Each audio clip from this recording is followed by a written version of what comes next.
Comic fans, Dave here at Ground Zero. It must be Wednesday. And it is. And I got rained on walking to the store this morning, but that's okay. Neither rain nor sleet nor bad comics can stop your weekly look at what's new on the shelves at your favorite local comic book store. Now, if you'll remember, about a month ago, we had a whole slew of brand new titles, new #1 issues that everybody was all excited about. Well, what does that leave us with 1 month later? That's right, a really large pile of #2. So let's just dive right in. First off, the biggest, beefiest, thickest #2 of the week is unquestionably Batman Urban Legends. Now, I actually kind of liked the first issue of this, very reminiscent of the Batman family title that DC produced in the 70s. This one has Red Hood and Harley and Nightwing and all the members of the Bat family that you'd want together in one book. So there you go. Batman does the biggest #2 of the week. Meanwhile, Joker does his own #2, but it's not as thick as Batman's. It's understood.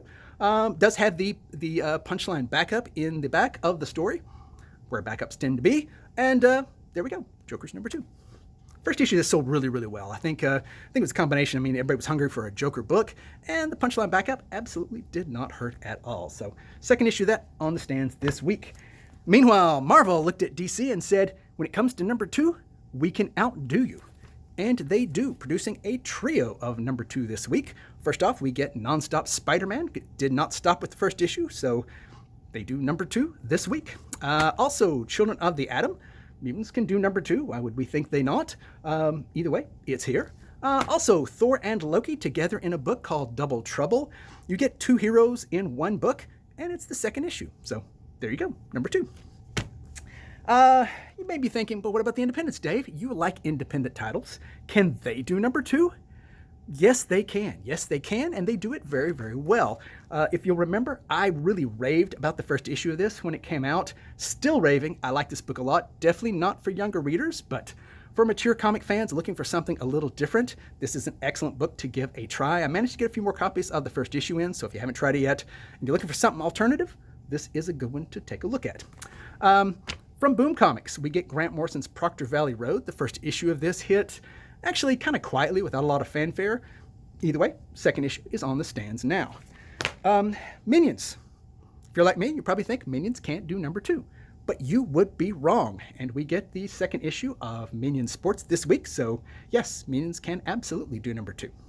So there you have it. That's actually all the #2 for this week, but it is a good, healthy pile.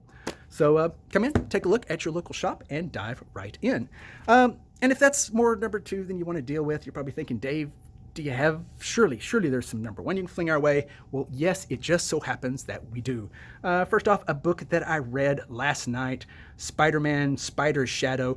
This is part of the new rebranding of Marvel's What If line. What If is obviously pretty beloved as a series of stories, but it's getting a lot darker. This is by Chip Zdarsky. He's a great writer. He does great work here, but fun it is not. It's a dark, dark story where Peter Parker actually fully bonds with the symbiote suit. And spoiler, bad things happen. And they're going to continue to happen because this is actually a multi-issue story arc. Definitely, if this is your cup of tea, and it is a cup of tea for a lot of people, you'll want to check this one out. But fun it's not. Darkhawk, because, well, we forgot what the 90s were really like, so everybody's been demanding Darkhawk return. Marvel has heard your prayers and answered it with this one-shot, which makes it a #1. So you asked for it. We get a trilogy of #1 titles from DC, beginning with Batman the Detective, because you can never have too many Batman books, DC says. So we'll see, so they say. Also, we get Batman Scooby-Doo Mysteries, a trio of intrepid adventurers that can obviously solve any crime. Spoiler, it's the old guy. It's the old guy that did it. It's always the old man. Either way, it's here, and take care of the guy behind you. One final book from DC, and a book I really like because this book actually is a lot of fun.